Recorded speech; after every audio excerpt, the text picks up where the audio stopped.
Donc, je m'appelle André Finot, je m'occupe de la communication et du mécénat de la cathédrale Notre-Dame de Paris depuis septembre 2014. Alors je vais raconter l'histoire qui est la mienne, celle que j'ai vécue le soir de l'incendie. Le soir de l'incendie, je souhaitais partir tôt pour aller chercher mes enfants. Et j'avais un rendez-vous à 18h15 au pied de la statue de Charlemagne, qui est une grosse statue qui est située sur le parvis de Notre-Dame. Ce jour-là, il faisait beau, un petit peu de vent, mais c'était vraiment un soir très très agréable. Au bout d'un moment, on voit une petite fumée en fait, qui se dégage entre les deux tours. Et les policiers sont arrivés, nous ont évacués, et je me suis dit, je ne peux pas rester sans rien faire. Et là, on nous a expliqué ce qui se passait en fait. Mais on ne voyait rien, parce que quand vous êtes sur le parvis, vous ne voyez pas ce qui se passe derrière les tours. Le monument est toujours debout. Vous voyez des pompiers qui arrivent de partout, des policiers qui arrivent de partout. Vous ne savez pas ce qui se passe. Il y a le président de la République, le Premier ministre, le ministre de l'Intérieur, tout le monde a débarqué. J'ai vu que le président s'avançait vers le parvis. Donc je me suis dit, bah, c'est le moment pour avancer, quoi. Il n'y a pas d'autre solution. Et il s'est avancé vers un camion, vers une camionnette. Cette camionnette, en fait, elle avait cette porte latérale qui était ouverte, avec cet écran géant. Cet écran géant, en fait, il diffusait l'image d'un drone qui était au-dessus de Notre-Dame. Et donc, il nous montrait l'incendie. Et là, j'en ai des frissons en vous parlant. J'ai compris ce qui s'était passé, en fait. C'est le premier moment où, enfin, j'ai saisi l'horreur et j'ai vu que la charpente avait disparu. Et on est tous restés scotchés comme ça autour de cet écran. Et je ne sais pas ce qui s'est passé, je voulais mon téléphone, donc je suis allé voir un policier, je lui ai dit, vous n'avez pas une batterie de secours à me prêter? Et il me dit, si, il y en a dans le camion des drones, donc dans cette même camionnette. Donc ils avaient tout un stock de batteries, de chargeurs de batteries. Il m'a gentiment prêté son chargeur pendant toute la nuit, j'ai rechargé mon téléphone. Et j'ai fait des allers-retours en fait entre cette camionnette et l'extrémité du parvis en fait, puisqu'il y avait des médias qui voulaient nous voir. Voilà. Et c'est vrai que mon attention s'est focalisée sur cet écran. Et j'étais bluffé par le travail de ces pilotes de drones qui nous montraient l'horreur en fait. Puis le président de la République est revenu sur les coups de minuit moins 10, je crois. Il est revenu se mettre devant l'écran de télévision pour voir encore le travail des drones. Puis au bout d'un moment, il a dit « bon, moi j'y vais ». Et il est parti, je l'ai suivi et c'est comme ça que j'ai vu l'intérieur. Le centre de commandement ce soir-là était sur le parvis. C'est la camionnette de mon plombier dans lequel il y avait un écran de télévision. Voilà. C'est complètement improbable. Vous vous attendez pas à voir une voiture comme ça. Vous attendez pas à voir un écran de télé dans une voiture comme ça à cet endroit-là. C'était irréel. Et donc, il y avait, sur cet écran de télé, donc, vous aviez ce camion qui était positionné sur le parvis, où aucune voiture n'a le droit de stationner en temps normal. Vous aviez donc, vous approchiez, il y avait la porte latérale qui était ouverte, et ça avait laissé, on devinait, on voyait cet écran de télévision dépasser, avec ces images improbables qui défilaient, quasiment fixes en plus, hein, puisque le drone est resté quelque temps sans bouger au début pour qu'on puisse se rendre compte de ce qui se passait. C'est là où en fait tout le monde s'agglutinait, c'est là où les pompiers venaient se rendre compte de ce qui se passait, où le commandant des pompiers faisait des allers-retours. En fait, il avait un tableau Velleda un peu old school, hein, un peu plus loin, où il notait en fait tous les éléments, là où les gars devaient intervenir, où ils étaient positionnés, et il revenait voir en fait toutes les 2-3 minutes cet écran pour comprendre en fait ce qui allait, ce qui n'allait pas. Et donc voilà, donc c'est vraiment le lieu central, le lieu où tout le monde se retrouvait en permanence. Bon, on comprend tout de suite que c'est un drone, hein, parce que l'image est très stabilisée, que c'est pas un hélicoptère, parce que sinon ça bougerait un peu plus. Et là, on est quand même bluffé par la technologie. On dit que de savoir que déjà ils sont arrivés en quelques instants, hein, c'était complètement improbable, de s'être positionné à cet endroit-là, à ce moment-là, c'était... là, j'ai eu un waouh. L'outil n'est pas qu'un gadget en fait pour des petites images de télé, mais ça peut aussi sauver en fait un bâtiment comme celui-là. Et pourquoi pas sauver des vies, hein. C'est ce qu'on se dit, parce qu'on ne sait pas ce qui se passe, encore une fois. On comprend tout de suite en fait que c'est l'élément déterminant, le drone en fait, parce qu'il va pouvoir s'avancer, il va pouvoir aller au plus près en fait des dégâts, Vous êtes dans un moment où le réseau est saturé en plus, hein. Il y a tellement de journalistes qui s'agglutinent, vos téléphones, il n'arrête pas de sonner. Vous ne savez pas où sont vos amis, où sont vos collègues, vous ne savez pas tout ça. Et en fait, le drone, et c'était assez particulier ce soir-là, parce qu'en fait, il a rassuré tout le monde tout de suite. Parce qu'on a vu qu'en fait, tout était parti d'en haut et que toute personne qui connaît un peu le monument sait qu'en fait, il n'y a jamais personne en haut, jamais. Et comme à ce moment-là, on voyait encore toutes les voûtes, on voyait tout, on a très bien compris, il n'y avait pas encore d'effondrement, on a très bien compris que, enfin, moi j'ai cru comprendre, ou du moins j'ai le souvenir d'avoir compris, qu'il n'y avait pas de mort en fait. Je suis allé au contact des journalistes pour leur parler, et comme je ne voyais pas ce qui se passait, en fait, je faisais des allers-retours avec le camion pour voir justement ces images en drone, comprendre ce qui se passait, et ensuite leur raconter en fait ce qui se passait par rapport au travail du drone. Moi, je suis resté sur place jusqu'à 4h moins 10. Je suis rentré chez moi, je suis allé prendre une douche. J'ai retrouvé ma femme qui regardait les images du drone également, qui étaient diffusées en boucle sur les chaînes de télévision en continu. Et je suis revenu à 6h et j'ai revu mes copains dronistes. Et voilà, et j'ai vu que le feu était vraiment calmé, hein. Il restait quelques points chauds. Et voilà, de toute façon, c'était irréel. De toute façon, c'est extrêmement simple, hein. Les drones ont été là dès le départ, en fait, dès le lendemain de l'incendie, hein.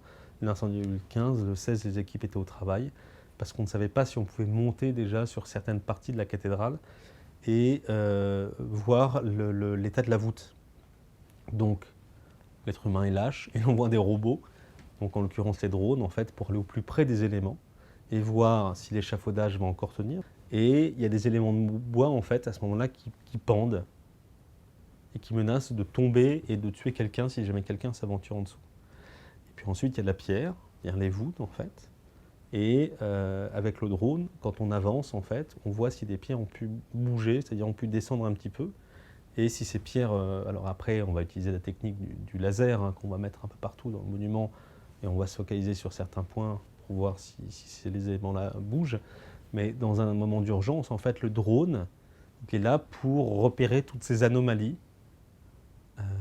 Voilà. Et donc c'est pour ça que le drone a été extrêmement utile, et d'une part au moment de l'incendie, enfin quelques instants après le début de l'incendie, et de deux le lendemain, en fait, pour voir l'état du bâtiment, pour être sûr que rien ne s'effondre, en fait, parce qu'on ne savait pas le 16 avril le matin quel était encore l'état de la cathédrale. On n'était pas allé dans la tour nord, ni dans la tour sud, là où il y a les cloches.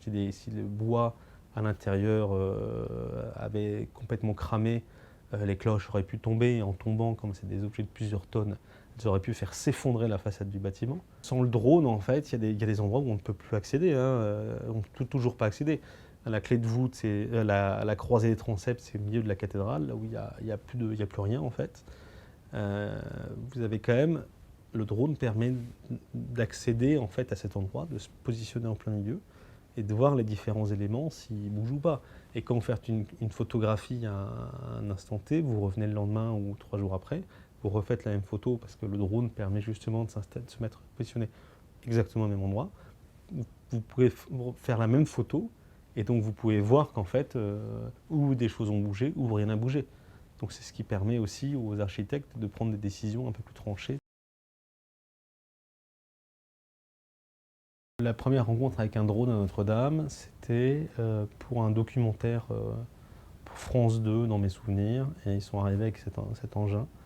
Et pour la première fois, on n'avait pas besoin d'une nacelle pour avoir une vue à plus de 2 mètres de haut. Et là, c'était bluffant. Et puis, tout ça s'est un peu démocratisé.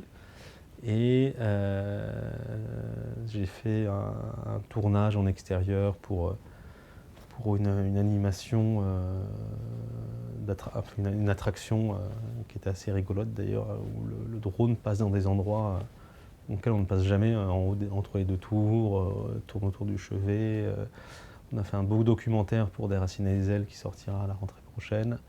Cet instrument a été extrêmement utilisé, c'est-à-dire qu'il y a encore 5 ans, quand il y avait les tournages dans la cathédrale, on se contentait d'une caméra, d'un perchman. On se promenait, on ouvrait des portes, on montait et compagnie. Il y a une petite révolution qui s'est faite ces 2-3 dernières années, où les drones n'avaient plus des batteries qui duraient 3-4 minutes, mais duraient un peu plus longtemps.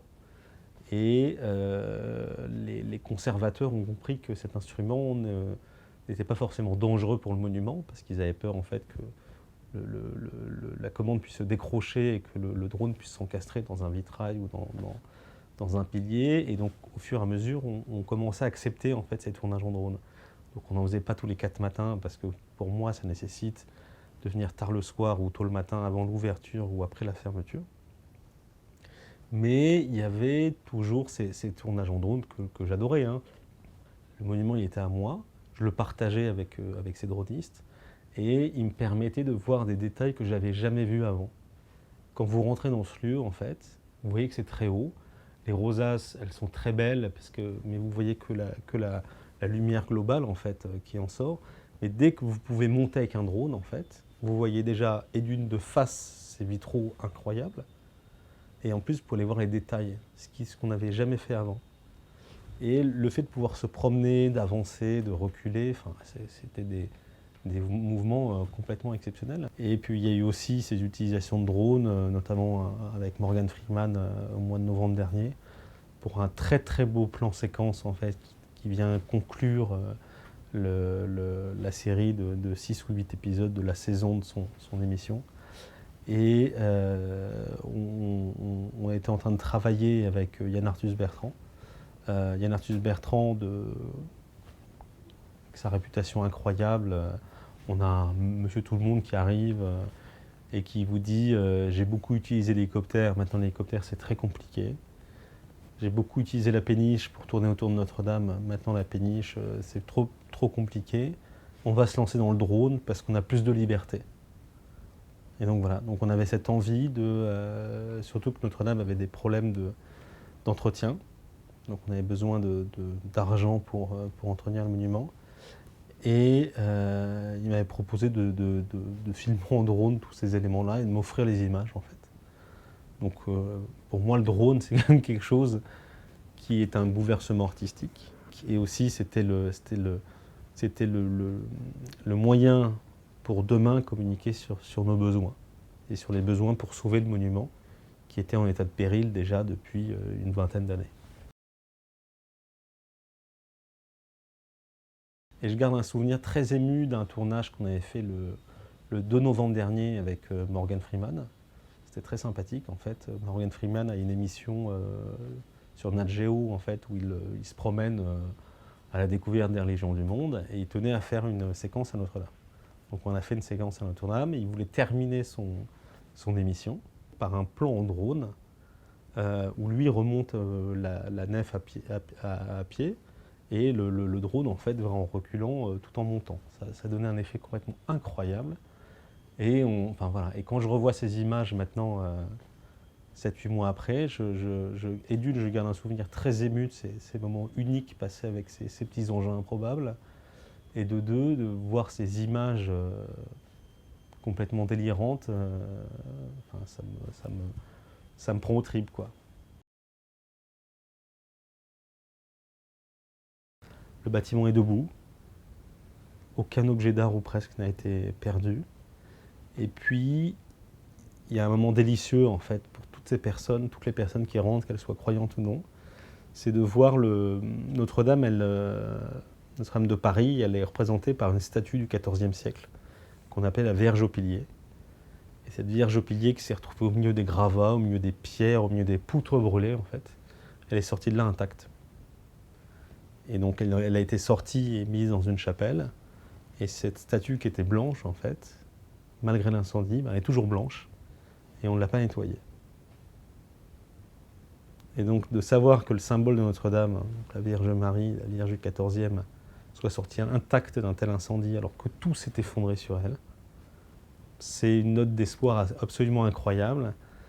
Et tous les ouvriers, qu'ils soient musulmans, juifs, ce que vous voulez, chrétiens, ne demandent qu'une seule chose, en fait, c'est que cette statue continue de les protéger, qu'elle reste dans cette chapelle pendant les 5 prochaines années.